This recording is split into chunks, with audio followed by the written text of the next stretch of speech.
Bienvenidos a una nueva clase de teoría constitucional. Hoy vamos a analizar esta disciplina como el fundamento jurídico que sostiene la estructura del Estado y protege los derechos fundamentales en una sociedad democrática. Para ello comenzamos con una interrogante clásica. ¿Es el derecho una ciencia? Debemos entender que la ciencia jurídica es un saber normativo. A diferencia de las ciencias naturales, su objeto no es el mundo del ser o la causalidad física, sino el mundo del deber ser. Su propósito es estructurar la conducta humana mediante normas, utilizando una racionalidad práctica para dar coherencia al sistema social. ¿Cómo definimos el derecho constitucional? Como una rama del derecho público encargada de organizar los órganos del Estado y establecer sus competencias. Pero su esencia va más allá. Es el instrumento que limita el ejercicio del poder político, asegurando que la soberanía resida realmente en el marco legal que todos hemos aceptado.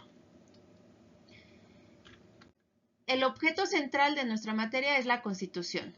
Esto implica tres áreas fundamentales: la organización y limitación del poder público, el sistema de fuentes que rigen el derecho nacional y, lo más importante, la posición del individuo frente al Estado, garantizando que los derechos humanos sean el eje rector de toda acción gubernamental.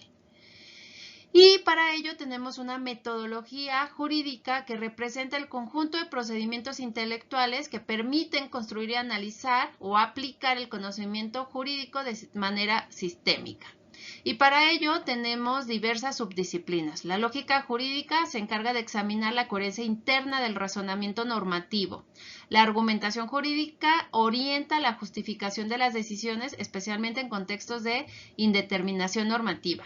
La fenomenología jurídica introduce una dimensión experiencial, analizando cómo el derecho se manifiesta en la realidad social. A estas se suman otras disciplinas como la filosofía del derecho, que aborda los fundamentos axiológicos, la sociología jurídica, que examina la relación entre derecho y sociedad, y la dogmática jurídica, que sistematiza el contenido normativo vigente. Ahora, relación con otras ramas del derecho. Es que el derecho constitucional es el tronco de donde parten todas las demás ramas, ya sea el derecho civil, penal, administrativo, todos encuentran su validez y fundamento en la Constitución. Ninguna norma inferior puede subsistir si contradice los principios constitucionales, lo que asegura que todo el ordenamiento jurídico sea una unidad coherente. El concepto de fuentes del derecho constituye un eje estructural para comprender la dinámica de producción normativa desde dentro del orden jurídico. Y es que desde una perspectiva formal, las fuentes identifican los órganos y procedimientos mediante los cuales se generan normas, criterios de validez y legitimidad del derecho positivo. Este enfoque permite articular el sistema jurídico en términos de competencia, delimitando las facultades de los diferentes poderes públicos. Y bueno, hablemos un poco de la Constitución como norma suprema, es decir, como supremacía constitucional. Y es que la Constitución no es ley, es la norma de normas. Esto significa que posee una fuerza vinculante superior que obliga tanto al gobernante como a los gobernados. Es el parámetro de validez de todo sistema. Si una ley no se ajusta a ella, carece de legitimidad jurídica. Y aquí interviene el principio de jerarquía normativa, que constituye una regla estructural indispensable para la coherencia del orden jurídico. En tanto, establece un sistema de subordinación entre normas que permite resolver conflictos mediante criterios de prevalencia. Este principio no solo tiene una dimensión formal, sino también funcional, ya que garantiza la estabilidad del sistema jurídico al impedir la contradicción entre disposiciones de distintos rasgos. Y bueno, como ya lo dijimos, en la cúspide se encuentra la Constitución. Ahora, vamos a hablar de la división del derecho y los criterios estructurales y funcionales. ¿Qué quiere decir esto? La clásica división del derecho entre público y privado. Y es que esto constituye una de las construcciones dogmáticas más influyentes de la sistematización del conocimiento jurídico, aunque no exenta de críticas, obviamente. Y es que su fundamento radica en la necesidad de organizar el ordenamiento a partir de criterios que permitan distinguir la naturaleza de las relaciones jurídicas reguladas. Tradicionalmente, esta distinción se ha sustentado en tres criterios principales: el subjetivo, que atiende a los sujetos que intervienen; el objetivo, que considera la naturaleza de los intereses protegidos; y el funcional, que analiza la funcionalidad de la norma. Y es que desde el criterio subjetivo el derecho público regula las relaciones en las que interviene el Estado en ejercicio de su potestad soberana, mientras que el derecho privado se ocupa de las relaciones entre particulares en condiciones de igualdad jurídica. Sin embargo, esta distinción se complejiza en los estados contemporáneos donde la intervención estatal en ámbitos tradicionalmente privados desdibuja las fronteras clásicas. Y bueno, hablemos un poco de las ramas del derecho. La fragmentación del derecho en ramas específicas responde a un proceso histórico de especialización impulsado por la creciente complejidad de las relaciones sociales.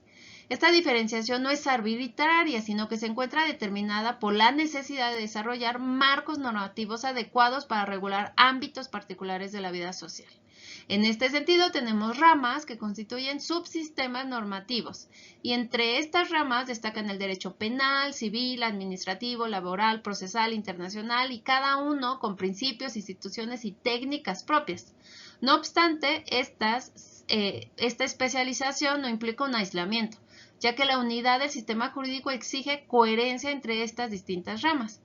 De hecho, el derecho constitucional desempeña un papel integrador al establecer los principios fundamentales que orientan todas estas demás disciplinas. Y bueno, ¿para qué sirve la Constitución? La Constitución sirve con funciones vitales. Una función organizadora, que es la estructura de las instituciones del Estado, una función legitimadora que otorga validez al ejercicio del poder, una función limitativa que establece los frenos y contrapesos necesarios para evitar el autoritarismo, y una función ideológica que refleja los valores y aspiraciones de una nación. Debemos entender que la teoría constitucional es dinámica. En un mundo globalizado, los retos del constitucionalismo incluyen la protección de derechos en entornos digitales y armonizar los tratados internacionales. La Constitución es, en última instancia, un pacto vivo que debemos proteger para asegurar nuestra libertad y nuestra justicia. Y por ello, ubicamos al derecho constitucional en un sistema como una posición nodal dentro de este sistema jurídico, que establece fundamentos, estructuras, ordenamiento y define condiciones de validez. El derecho constitucional se sitúa en la cúspide, es la jerarquía normativa, ya que tiene un enfoque material, establece principios fundamentales que orientan interpretaciones y aplicaciones del derecho, y por ello tiene una doble dimensión, formal y material. Por un lado, permite comprender un carácter transversal en la medida en que incide en todas las ramas del derecho, pero también organiza el poder, y limita su ejercicio configurándose como un instrumento de control jurídico del Estado.